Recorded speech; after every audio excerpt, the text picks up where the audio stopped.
Aujourd'hui, je vous propose de passer un petit moment autour du psaume 1. Je vous lis ce psaume. Heureux l'homme qui ne suit pas le conseil des méchants, qui ne s'arrête pas sur la voie des pécheurs, et ne s'assied pas en compagnie des moqueurs, mais qui trouve son plaisir dans la loi de l'Éternel, et la médite jour et nuit. Il ressemble à un arbre planté près d'un cours d'eau. Il donne son fruit en sa saison et son feuillage ne flétrit pas. Tout ce qu'il fait lui réussit. Les méchants, au contraire, ressemblent à la paille que le vent disperse. Voilà pourquoi les méchants ne résistent pas lors du jugement, ni les pécheurs dans l'assemblée des justes. En effet, l'Éternel connaît la voie des justes, mais la voie des méchants mène à la ruine. Peut-être me direz-vous, ici nous avons des conseils, mais pas une prière. Pourquoi est-ce que ce psaume est dans le livre des psaumes, qui est le livre des prières de la Bible? Alors, la première chose, c'est que je pense que ce psaume est une manière de rendre grâce à Dieu pour ce qu'il dit, c'est-à-dire que nous pouvons être heureux si nous suivons sa loi. Dieu nous a donné sa loi, il nous donne sa direction, et nous pouvons être heureux, c'est une promesse qui doit rendre nos cœurs reconnaissants. Enfin, c'est aussi le premier psaume d'un livre consacré à la prière, et nous pouvons voir dans ce psaume une recommandation quant à la manière dont on doit prier, en tout cas à l'état d'esprit qui doit présider notre prière. L'état d'esprit qui doit présider à la prière, c'est de vouloir marcher sur les chemins de Dieu, de vouloir suivre sa direction et de vouloir accueillir ce qu'il nous donne. Nous constatons donc que deux voies nous sont proposées dans ce psaume. Il n'y en a pas d'autres. Il y a la voie des méchants et puis il y a la voie des justes. Et on explique ce que c'est que la voie des méchants et que la voie des justes. Alors premièrement, la voie des méchants, c'est celle de ceux qui sont conduits par d'autres humains, en fait, avec cette idée que les conseils des humains, les choses humaines qui nous conduisent, ne sont pas bonnes, elles ne peuvent pas nous conduire dans la bonne direction. Il n'y a pas des bons conseils humains et des mauvais conseils humains. Si nous suivons le chemin des humains, nous suivons le mauvais chemin. Il est instructif en cela de lire dans Jérémie 17, les versets 5 à 8, qui est un parallèle de ce texte, un texte qui est assez proche de celui-là, et qui oppose donc l'homme qui fait confiance à ce qui est humain à celui qui fait confiance à l'Éternel. Et donc le méchant, c'est celui qui fait confiance à ce qui est humain. Et alors il lui arrive bien des problèmes. On voit qu'il y a cette mention de celui qui suit le conseil des méchants, puis s'arrête sur la voie des pécheurs, puis s'assied en compagnie des moqueurs. La voie est de toute façon mauvaise, mais on voit une gradation dans la manière dont on s'installe dans cette voie mauvaise. Au début, il s'agit de conseils, il s'agit d'entendre ce qui est mauvais simplement. Et puis, on est conduit à s'arrêter sur la voie des pécheurs. Là, il s'agit de pratiquer le péché, de pratiquer ce que Dieu ne veut pas. Et puis, enfin, on s'assied en compagnie des moqueurs. Et les moqueurs, ça c'est le niveau au-dessus dans la Bible, c'est les orgueilleux. Donc c'est ceux qui ne vont pas chercher Dieu, qui vont en faire casse à leur tête et qui en plus vont se vanter. Vous voyez la différence entre péché, on sait qu'on n'est pas conforme à ce que Dieu veut, mais on ne s'en vante pas, on sait. Et puis se moquer, c'est-à-dire se dire qu'on pêche et qu'en plus on a raison, se moquer des autres, ça c'est un état d'esprit qui ferme complètement à la repentance, puisque quand on a commencé à vanter notre péché, c'est très compliqué de revenir dessus. On voit ce sens du mot moqueur dans le livre des Proverbes,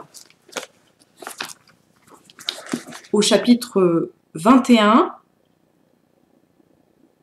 le verset 24. L'orgueilleux, insolent, voilà ce qu'on appelle un moqueur. Il agit avec une arrogance débordante. Donc la conséquence, quand on suit ce chemin, quand on suit les paroles humaines, quand on fait confiance aux humains, eh bien, c'est l'anéantissement. On ne résiste pas lors du jugement, ni dans l'assemblée des justes. Et puis, on ressemble à la paille que le vent disperse. C'est cette image de quand on vannait le blé, on le jetait en l'air pour séparer le grain et la paille. Eh bien, on découvrira que ceux qui suivent des chemins humains, en fait, ont suivi de la paille. C'est l'idée que l'humain est mortel, qu'il n'y a rien qui dure en lui, et que si on met toute sa confiance dans ce qui est humain, eh bien tout cela disparaîtra. Ça, c'est intéressant aussi dans l'idée qu'il s'agit là du jugement de la fin des temps, avec cette idée que pour l'instant on peut croire que ceux qui ne suivent pas la voie de Dieu, ceux qui ont confiance en les hommes sont heureux et qu'ils réussissent. Dans ce monde on peut le croire, mais vient le jour où on remarquera que tout cela n'est que néant. Ça fait référence à cette affirmation de Genèse 3, où l'homme pécheur meurt, en fait. Donc il n'y a rien de durable dans ce qui est humain, et donc si on suit ce qui est humain, eh bien on ne dure pas. La deuxième voie, c'est celle de celui qui trouve son plaisir dans la loi de l'Éternel et la médite jour et nuit. La loi, c'est la loi de la Bible, de l'Ancien Testament, les prescriptions, ce qui est demandé, mais ça signifie aussi la direction. Et donc chercher la direction de l'Éternel, eh bien c'est lui faire confiance, comme dit Jérémie, c'est mettre sa confiance en lui pour nous conduire dans la vie. C'est chercher ce qu'il veut pour nous, et c'est bien plus large que la simple obéissance à une loi écrite. Et alors ceux qui cherchent cette loi, qui cherchent la direction de Dieu, entrent dans une dynamique qui est l'inverse de celle des méchants. Les méchants, ils commencent à se mettre en route, et puis ils s'arrêtent, et puis ils s'assiedent. Les justes commencent par s'asseoir, en fait. Ils méditent la loi de l'Éternel, et ils sont comme un arbre qui est planté. Mais cette méditation, le fait d'être planté, n'arrête pas les choses et est source de vie, conduit à la vie. Il y a des choses qui vont se passer. La vie de Dieu va nous traverser et donner lieu à des choses nouvelles. Il y a ces très belles images, celle du fruit en sa saison. Les arbres donnent leurs fruits en leur saison et on voit que nous donnerons ce qu'il faut en la bonne saison. Et c'est intéressant, je trouve, quand on pense à la prière, parce que on a tendance à croire qu'il faut toujours faire les mêmes choix, qu'il faut toujours conserver les mêmes choses. Alors qu'en fait, la parole de Dieu peut conduire une fois dans un sens, une fois dans l'autre. Nous devons avoir une attention particulière sur ce que Dieu veut dans le moment précis où nous sommes. On le voit dans la Bible, à certains moments, Dieu dit au temps d'Ézéchias que Jérusalem va être sauvée et qu'il faut qu'il demeure ferme face à l'envahisseur. Et puis, au temps de Sédéchias, au contraire, Dieu dit à son peuple d'accepter de partir à Babylone. Et il lui dit que Jérusalem sera prise de toute manière et qu'il ne faut pas chercher à se défendre. Et donc, dans notre vie, c'est aussi comme ça. Parfois, Dieu veut quelque chose et puis parfois, il veut autre chose. Et nous devons avoir l'attention nécessaire pour le laisser nous conduire dans la bonne position en fonction du temps qui passe. Il y a aussi cette image de l'arbre qui ne flétrit pas, le feuillage ne flétrit pas, et cette promesse que Dieu, si nous marchons dans sa voie, nous renouvellera. Il nous renouvellera malgré toutes les fatigues qui peuvent advenir quand on essaye de servir Dieu. La fatigue, la déception, l'usure, le découragement, nous pouvons croire que Dieu nous renouvellera quand nous essayons de marcher dans ses voies. Et enfin, tout ce qu'il fait lui réussit, c'est cette promesse que quand nous marchons dans les voies de Dieu, et il entend notre prière quand nous lui présentons nos projets, et il les fait réussir, même si sa réussite, c'est pas exactement toujours ce que nous penserions pouvoir observer.